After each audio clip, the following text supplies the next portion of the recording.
계절의 변화, 힘들어서 피곤하겠지? 라고 무심코 넘어가셨어요? 내 몸에 질병이 오는 신호일 수도 있으니 영상 끝까지 보시면서 체크해 보십시오. 늘 피곤하다고 입에 달고 사시는 분들이 많은데요. 만성 피로란 정확히 무엇을 이야기하는 걸까요?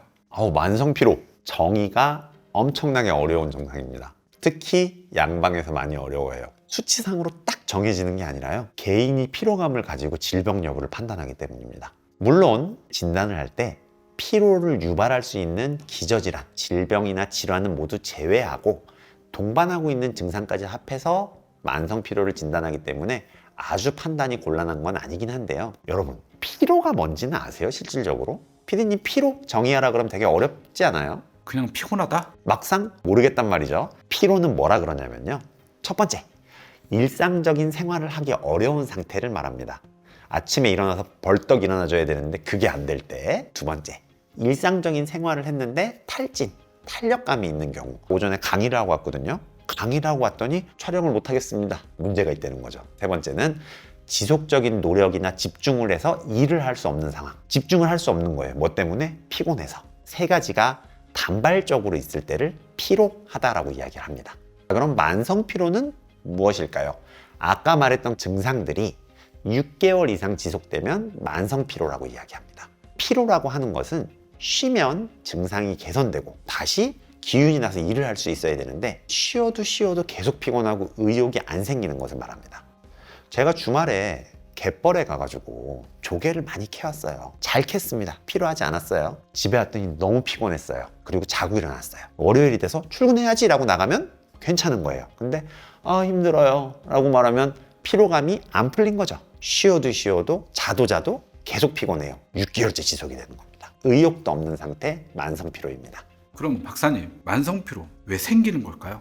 기저질환이 있는 것은 만성 피로가 아니라고 했어요. 이 만성 피로를 유발할 수 있는 질환 자체가 굉장히 많아요. 정신적으로는 우울증, 불안, 조울, 스트레스로 인한 신체화 장애, 약물로는 수면제를 먹고 있습니다. 고혈압약을 먹어요. 우울증약, 향정신성 약물들의 부작용으로 피로감을 느낄 때도 있고요. 갑상선 기능 저하, 당뇨, 간 기능 부전, 심부전, 감염이 돼 있는 상태에서 결핵이 있습니다. 간염이 있어요. 간디스토마입니다. 기생충 질환이 있을 때에도 피로감을 느낄 수 있습니다. 수면 장애가 있거나 비만, 비염이 있을 때도 피로의 원인일 수 있거든요. 일단 만성 피로가 있으면 이런 질환이 있는지 먼저 확인을 해야 되고, 아니면 만성 질환 자체를 치료하는 쪽으로 넘어가는 건데요. 제가 사실은 간디스토마에 걸려본 적이 있어요. 군 생활을 섬진강 쪽에서 했었거든요. 섬진강 주변에 사는 사람들은 간디스토마 검사를 1년에 한 번씩 해주거든요, 나라에서. 왜냐면 섬진강 주변 사람들은 참게라든가 민물고기를 많이 먹거든요. 저도 많이 먹었거든요. 저도 모르게 걸렸는데, 걸리면 어떻게 되냐면 하루 종일 맥을 못 쳐요. 보약을 먹어도 피곤해요. 자도 피곤해요. 알고 봤더니 간디스토마였더라고요. 여러분들이 만성적인 피로가 있으면 일단은 지금 말했던 그런 증상들을 한번 확인을 해보실 필요가 꼭 있습니다. 만성 피로와 만성 피로 증후군은 어떻게 다른가요? 만성 피로와 만성 피로 증후군은 사실상 다르지는 않아요. 미국에서 정해놓은 만성 피로 증후군의 핵심 증상 설명드릴 테니까 한번 들어보시고 여기에 속하는지 보십시오. 첫 번째, 설명되지 않은 새로운 피로가 6개월 이상 지속 혹은 반복된다. 두 번째는 현재 갑자기 힘든 걸로 생긴 피로가 아닙니다가 두 번째고, 세 번째는 쉬었는데 자고 일어났는데도 증상이 호전되지 않아야 됩니다. 또 하나는 만성 피로 때문에 직업적으로, 교육적으로, 사회적으로 문제가 생기는 것. 또 하나는 개인 활동이 만성 피로 때문에 실질적으로 줄어들어야 됩니다. 2020년 기준 미국 CDC 질병통제예방센터 기준 만성피로증후군 자가진단법 8가지 할 건데, 그 중에 4개 이상이면 만성피로증후군입니다. 첫 번째, 기억력 혹은 집중력 장애가 있다. 두 번째, 인후통, 목이 쉽게 아프다. 세 번째는요, 경부, 겨드랑이에 림프가 붓습니다. 목에 있는 림프가 부어요. 네 번째는 근육통입니다. 운동과 무관하게 늘상 아픈 근육통을 이야기하고요. 다섯 번째, 다발성 관절통, 관절 여기저기가 아픈 걸 이야기합니다. 이것도 운동이랑 무관한 이야기고, 여섯 번째는요, 새롭게 발생한 두통. 일곱 번째, 잠을 자고 일어나도 상쾌하지가 않아요. 여덟 번째는요, 운동 혹은 힘든 일을 하고 난 후에 심하게 피곤합니다. 이 중에 4가지 이상이면 만성피로 증후군 의심해 볼 수 있습니다. 저는 들어보니까 간당간당한데요. 만성피로 어떻게 치료를 해야 하나요?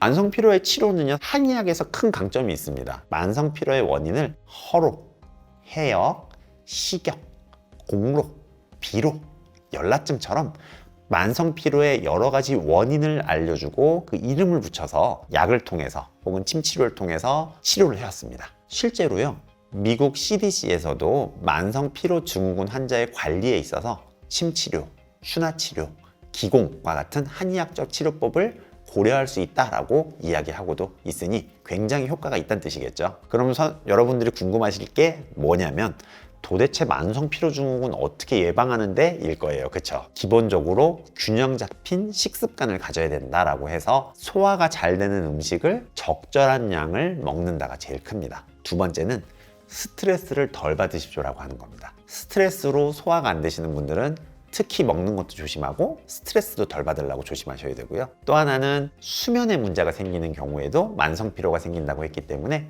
일정한 시간에 자고 일정한 시간에 일어나는 게 필요합니다. 특히 자는 시간은 11시를 넘지 않는 게 좋아요. 현대인들 중에 11시에 자는 사람 많지 않죠. 12시나 돼야 주무시는데 만성피로가 있는 분들은 반드시 10시에서 11시 사이에는 수면을 시작하시고 일어날 때는 그 시간으로부터 8시간 정도 지난 후에 일어나는 게 좋습니다. 생각보다 수면 시간은 6시간은 짧습니다. 여러분 8시간 정도는 주무시는 게 필요하기 때문에 수면 시간 좀 길게 가져주시고요. 그리고 또 적절한 운동을 해야 된다라는 이야기를 하는 겁니다. 거기에 기운이 잘 돌지 않는다는 건 무슨 얘기냐면 스트레스 받은 것들을 잘 풀어주지 못한다는 얘기하는 거거든요. 스트레스를 풀 수 있는 무언가를 하라는 뜻이기도 합니다. 혈류순환이 안 되는 분들은 운동을 열심히 더 해주시고 스트레스를 많이 받는 분들은 기분을 풀 수 있는 것들을 해주시라는 이야기를 하고 있는 거죠. 어머니께서 피곤하다고 할 때 종종 비타민 주사를 이야기를 하는데 여유만 된다면 꾸준히 맞는 것도 괜찮을까요? 좋은 사람이 있고 안 좋은 사람이 있어요. 일단은 연령이 드신 분들은 알부민 주사를 한 번씩 맞는 건 도움이 돼요. 우리가 먹는 걸로 알부민 수치가 회복이 안 되는 사람들이 있어요. 이런 사람들은 한약을 먹는 것도 좋지만 알부민 주사를 한 번씩 맞아서 단백질 수치를 좀 높은 상태로 유지하는 것도 좋은 방법이고요. 비타민이 너무 섭취가 어렵습니다 하는 분들도 비타민 주사를 한 번씩 맞는 건 괜찮은데 비타민이 몸에서 정상적으로 잘 작동하려면 소화 상태가 허락한다면 음식으로 섭취하는 것이 가장 좋고요. 만성적인 피로가 지속이 되고 먹는 것도 시원치 않습니다 하시는 분들은 주사를 통해서 해결하시는 것도 괜찮은 방법입니다. 비타민이 부족한 것 자체가 명확한 만성 피로의 원인 혹은 개선착이라고 말하기는 좀 무리가 있기 때문에 받아보시고 효과가 있는 분들은 하셔도 괜찮고 한두 번 받아서 모르겠는데 하시는 분들은 이후에도 사실 크게 하실 필요는 없습니다. 다만 비타민C 같은 경우는요 명백하게 도움이 될 때가 있습니다. 굉장히 격렬한 운동을 많이 하는 사람들은 비타민C의 복용이 피로랑 운동으로 손상된 것들을 회복시키는 시간이 빨라진다는 이야기는 있기 때문에 운동을 심하게 하시는 분들은 비타민을 좀 보충하는 것도 만성 피로를 막아내는 데 좋은 방법이긴 합니다. 오늘 만성 피로에 대해서 알아보았습니다. 만성 피로 있으신 분들 오늘 알려드린 방법들 해보시고 다시 피로에서 벗어날 수 있는 건강한 몸 되었으면 좋겠습니다. 오늘 내용도 여러분의 건강에 도움이 되었으면 좋겠습니다. 건나물TV였습니다. 감사합니다.